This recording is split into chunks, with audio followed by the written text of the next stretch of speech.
मुझे तकरीबन साल हो गए, साल पहले कुछ इश्यूज़ हो गई जिसमें मुसलसल वोमिटिंग थी, हद से ज़्यादा तक जाना, जिसकी वजह से मतलब मैं काफ़ी ज़्यादा तक जाता था। थोड़ा सा भी अगर मैं 100 मीटर भी पैदल वॉक कर लेता था तो मैं पैर चलने फिरने लग नहीं देता था। तो फिर मैं 2-3 डॉक्टरों के पास गया, बाद में मेरे टेस्ट हो गए, लीवर फंक्शन टेस्ट वगैरह। तो उसमें मेरे जो लीवर एंजाइम्स थे, TST वगैरह, वो काफ़ी एलिवेटेड थे। उसकी जो नॉर्मल से वॉल्यूम थी वो काफ़ी ज़्यादा थी।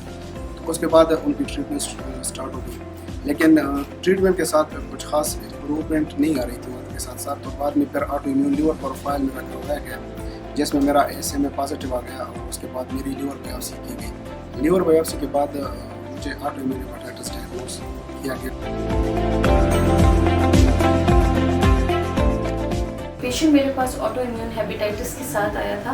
ऑटो इम्यून हेपेटाइटिस बेसिकली ऐसा है कि आपका जो बॉडी का डिफेंस सिस्टम है वो वायरसेस बैक्टीरिया के बजाय आपके लिवर को अफेक्ट करना शुरू कर देता है। इसके सिम्टम्स यूजुअली ऐसे होते हैं कि आप थकते बहुत ज़्यादा हैं, आपको एब्डोमिनल पेन होता है, पेल स्किन होती है, खाने पीने को दिल नहीं करता, डार्क कलर यूरिनेशन होता है आपका।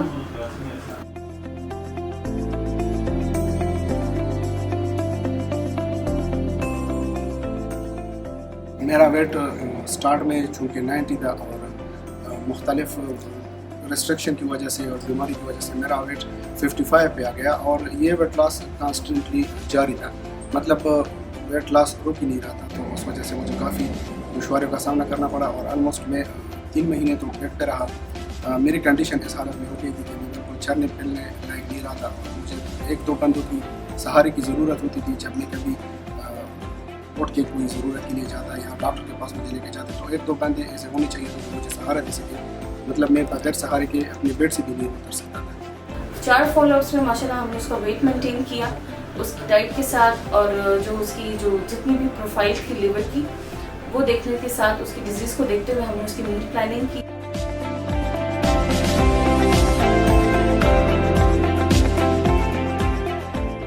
तकरीबन 4 महीने बाद अल्हम्दुलिल्लाह मैं आज इस कंडीशन की हूँ कि मैंने अपना वेट भी स्टेबल किया हुआ है और मेरी कंडीशन ये है कि मैं डेली लगभग 1 घंटे के लिए वॉक पे चला जाता हूँ, मुझे कोई इशू नहीं है। हमारे पास PIC में रोज़ाना सैकड़ों के हिसाब से मरीज आ रहे होते हैं जिनमें ग़िज़ाई किल्लत काफ़ी ज़्यादा होती है, या तो कोलेस्ट्रॉल बहुत ज़्यादा होता है या फिर कम होता है, और उसको हम देख रहे होते हैं। इसकी कोई एज लिमिट नहीं है, लेकिन यूजुअली ये देखा गया है 15 से 40 साल की उम्र में, लेकिन ये किसी भी उम्र में हो सकता है इंसान को। अगर हम अपनी खुराक बैलेंस और सेहतमंद रखेंगे तो हम बहुत सारी बीमारियों से बच सकते हैं।